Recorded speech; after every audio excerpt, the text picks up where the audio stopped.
ইলিশকে আমরা রূপও বলে থাকি, তাহলে চিংড়িকে সোনা বলা যাবে তো? তো যাই হোক, সোনা রূপও যেটাই হোক, মাঝে মাঝে কিন্তু স্বাদ বদলের খুব দরকার আছে।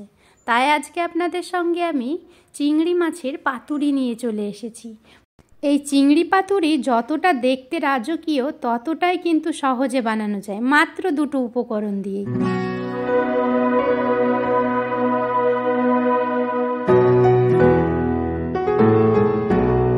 আসসালামু আলাইকুম এভরিওয়ান, আশা করছি সকলেই ভালো আছেন, সুস্থ আছেন। আজকে আমি আপনাদের সাথে চিংড়ি পাতুরি শেয়ার করব।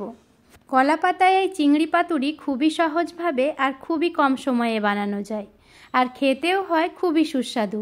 প্রথমে আমি চিংড়িগুলোকে ধুয়ে পরিষ্কার করে নিলাম। এবার পাতুরি বানানোর জন্য একটা মশলা রেডি করব। এখানে আমি হাফ টিস্পুন কালো সর্ষে, সাদা সর্ষে, অর্ধেক পেঁয়াজ কুচি, দুটো কাঁচা লঙ্কা, অল্প একটু আদা কুচি আর রসুন কুচি নিয়েছি। সেগুলোকে ভালোভাবে পেস্ট করে নিলাম। এবার একটা বাটিতে ওই পেস্টটাকে ঢেলে নেব। পাতুরি বানানোর জন্য আর কিন্তু কোনো মশলারই দরকার হবে না। এর মধ্যে দিয়ে দিচ্ছি হাফ টিস্পুন হলুদ গুঁড়ো, আর দিচ্ছি স্বাদ মতো লবণ আর জিরে ধনের গুঁড়ো, আর দিয়ে দিলাম 3-4 চামচ মতো সর্ষের তেল। এবার ভালোভাবে এটাকে মিশিয়ে নিতে হবে। আমি অল্প একটু ধনেপাতা কুচিও দিয়েছি, আপনাদের কাছে থাকলে দেবেন, আর না থাকলে এটা অ্যাভয়েড করবেন।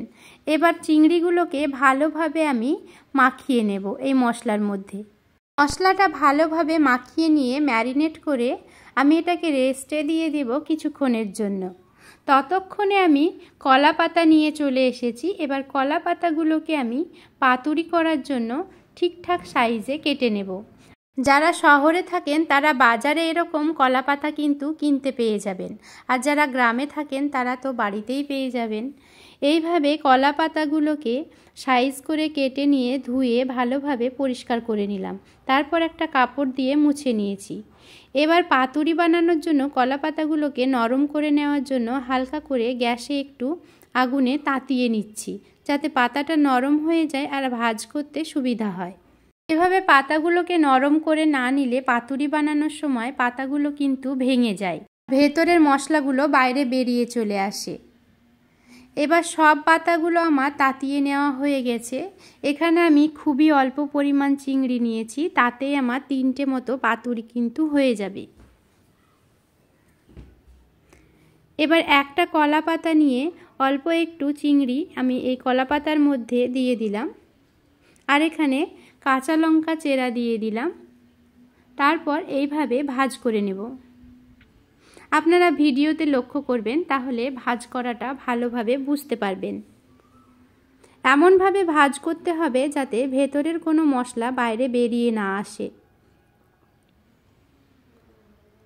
তারপর একটা সুতো দিয়ে আমি ভালোভাবে আটকে নিচ্ছি, যাতে পাতাটা খুলে না যায়।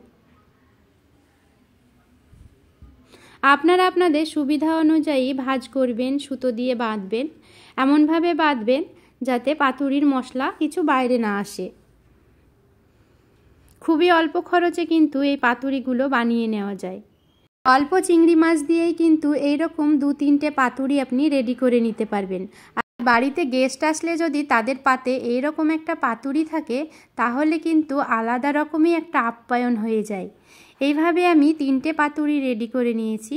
এবার আমি গ্যাসে একটা পাত্র চাপিয়ে দিলাম, আর যে পাতা আমার অবশিষ্ট ছিল সেই পাতাটা আমি এইভাবে সেই পাত্রের তলায় দিয়ে দিলাম। যেহেতু আমি এখানে কোনো রকম তেল কিংবা জল দিয়ে ভাজবো না, তাই এরকম পাতার উপরে হালকা করে ভাপ দিয়ে নেব। প্রথমেই বলেছিলাম খুবই কম খরচে খুবই অল্প উপকরণ দিয়ে আমি বানাবো, তাই আমি কোনো রকম আর কিচ্ছু ইউজ করব না। এইভাবে পাতুরিগুলো দিয়ে আমি ঢাকনা দিয়ে ঢাকা দিয়ে দেব, আর গ্যাসটা অবশ্যই লোতে রাখবেন।